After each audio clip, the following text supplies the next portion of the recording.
Welcome back, everybody. Thank you for joining us this week in America on the Blue Funk Broadcasting Radio Network. Our website, thisweekinamerica.us. Great to have you with us on the program today.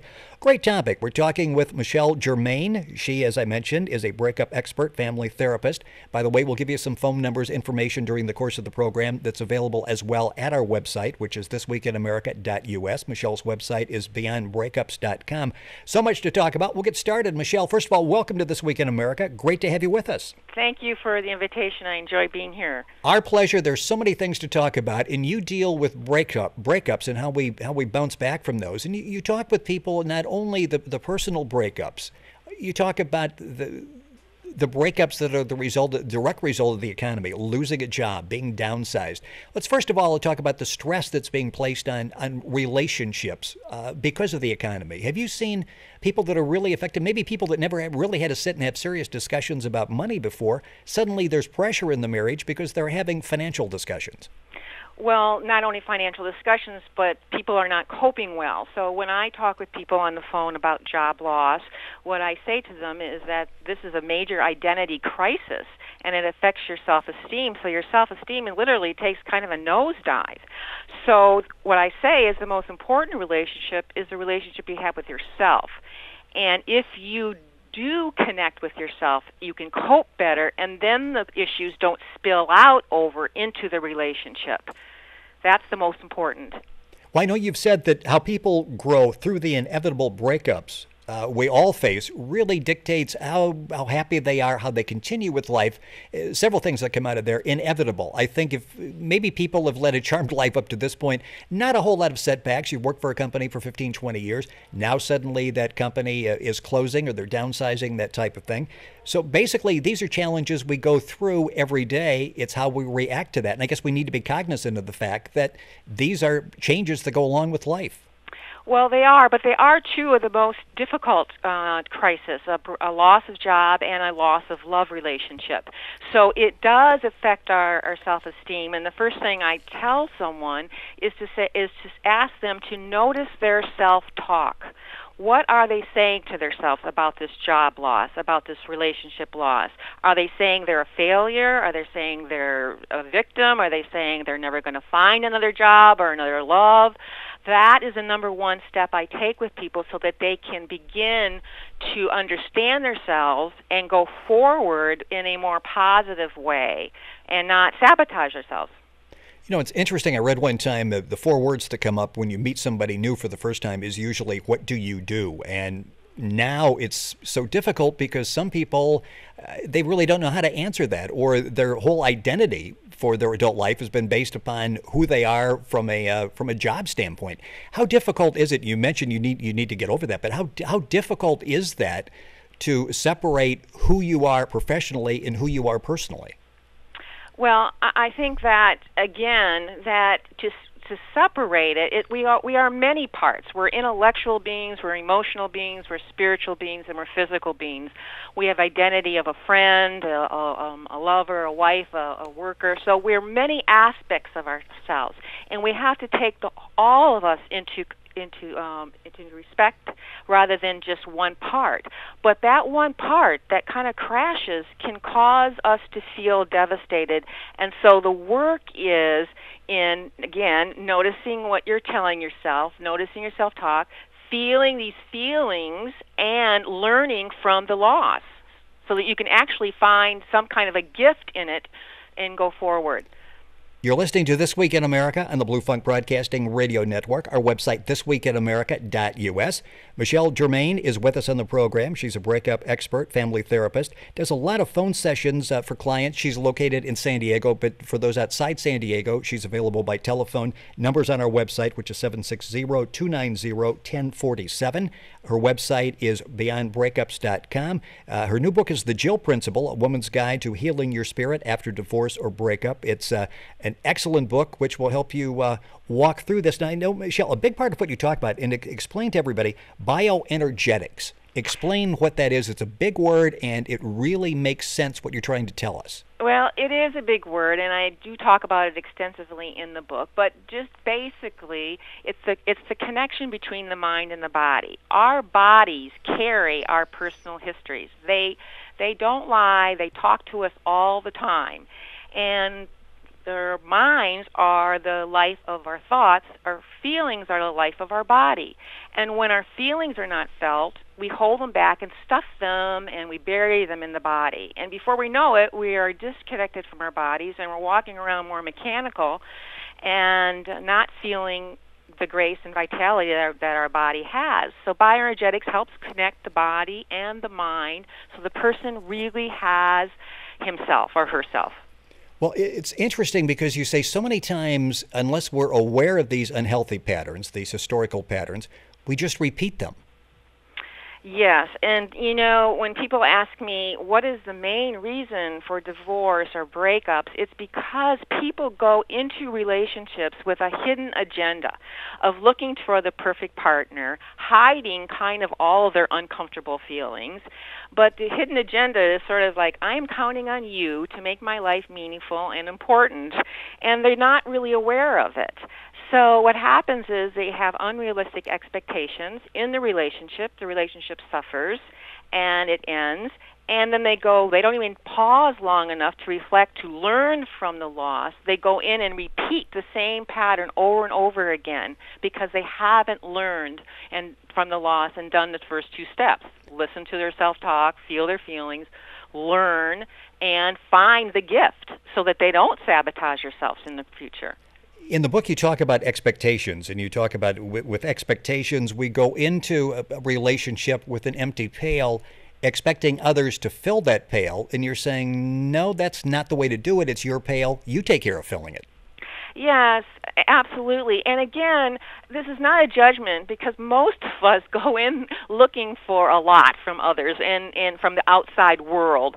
But the truth is we have our own pail and we first have to fill it ourselves. Unless we're whole, we can't go into a relationship fully, completely, and love deeply. So the empty pail is ours. We have to fill it. And yes, other people can add to it, but we have to do the main work. In the book, The Jill Principle, that's the new book by Michelle Germain. By the way, it's available all around the country. You can get information at Michelle's website, which is beyondbreakups.com. We've got a phone number as well that'll be up on our website. You're listening to This Week in America on the Blue Funk Broadcasting Radio Network. When you talk with people and walking them through all of these particular problems, now I know the one thing you talk about is the key is how you cope. And this is only a short segment on a radio program, so you can't go into a whole lot of detail. But what are some of the ways that we really, and you've talked about listening to your feelings. What are some of the other things we can do to try to get through this period? How can we cope adequately so that we come out of a relationship breakup, whether it's a job or a marriage, a dating relationship? How we come out in better shape? Well, besides the listening to your thoughts and the body feelings, it's learning to say no and set limits with people around you without feeling guilty, reaching out instead of hiding out.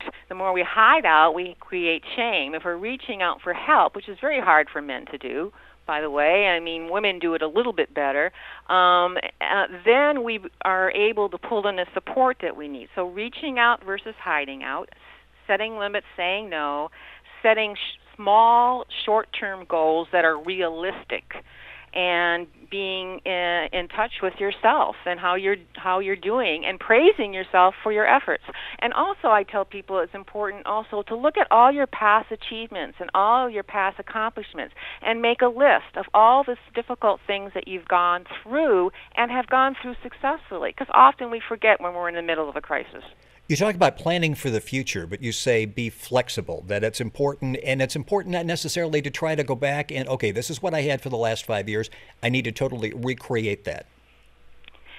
Yes. I mean, we have such a set mind, a lot of us, and it's like we want what we want, and we think that because we had it one way, it should continue that way. But change requires us to be flexible, and the people that I talk to one-on-one, if they can be flexible, they're more likely to move forward in a positive way and adjust to the change and the crisis much easier than someone who's more rigid and can't be flexible with the things that they're doing and the desires or wishes or hopes or dreams. I think one of the things that may be most difficult in moving forward is understanding why a relationship, and we'll focus now on personal relationships, why they fell apart, why they dissolved. Is it difficult to understand in your own mind why that relationship failed? I would assume you have to be pretty open with yourself in trying to determine what actually didn't work so I don't go in and duplicate that again. Well, when I went through my own personal crisis, and I say, well, this is not about IQ, degrees, or anything. The real healing is about healing your mind, your body, and your soul, so that you have more of yourself rather than less. And that's what I tell people. You can leave a relationship with more of yourself, not less, but you must do the inner work. The people who are jumping in and out of relationships aren't doing that and learning from the loss. You're listening to This Week in America on the Blue Funk Broadcasting Radio Network. Our website, thisweekinamerica.us. Of course, at that website, you can get all the information and a link on to our guest on the program today, who is Michelle Germain. She is a breakup expert, family therapist, does phone sessions, and I'm going to give you a phone number here. It's also on our website, 760-290-1047. Michelle's website is beyondbreakups.com. The new book, an excellent one, is The Jill Principle, Moving from the Tumble of Divorce to Life at the Top of the Hill, a woman's guide to healing your spirit after divorce or breakup. And that's something that Michelle does a lot of and talks extensively about, and that's teletherapy. And I would assume that a lot people may be more open in discussing this with you when you have sort of that lack of direct identity on the telephone. Do you find people maybe are open a little bit more when you're not sitting there face to face? Well, I do. That's one of the outcomes of it, but it's also a convenience for people. You know, our lives are so busy that sometimes it's even hard to get to talk to people in an office, and it's more cost effective on the phone sometimes. And so those are some of the reasons. And people it's like the computers. We've moved beyond the face-to-face, and we have adjusted to other ways in which to get help.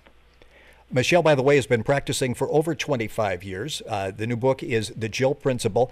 And the one thing you focus on is getting people through divorce recovery. Is that getting any easier? Are people more receptive? Are they understanding and moving on? Has that changed any during that 25-year period?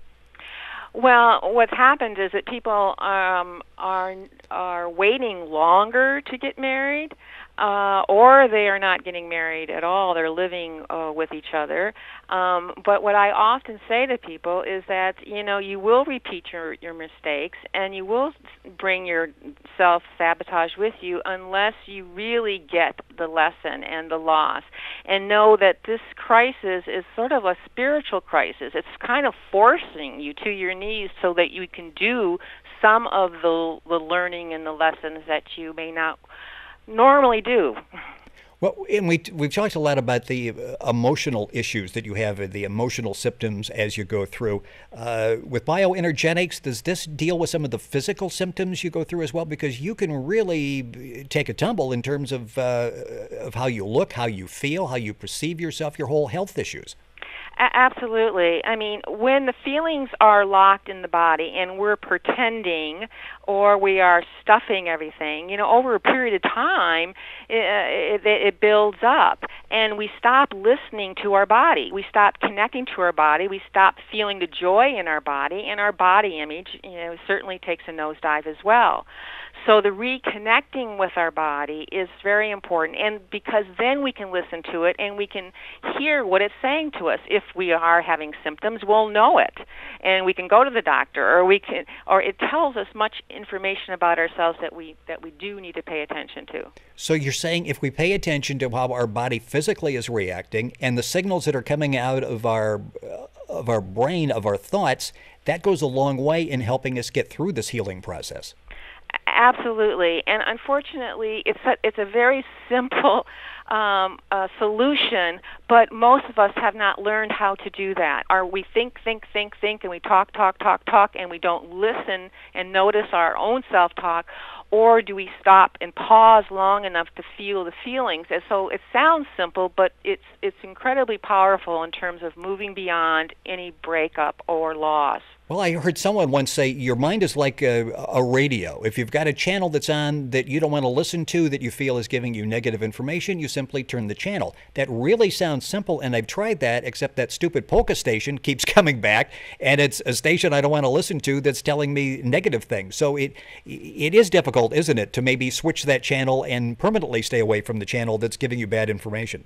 It is difficult. None of us want to wake up in the morning and say, well, I think I'll deal with some negative stuff today. Yes. You know, I mean, we just don't. So we try to deny it and avoid it. But what I often say to people is the most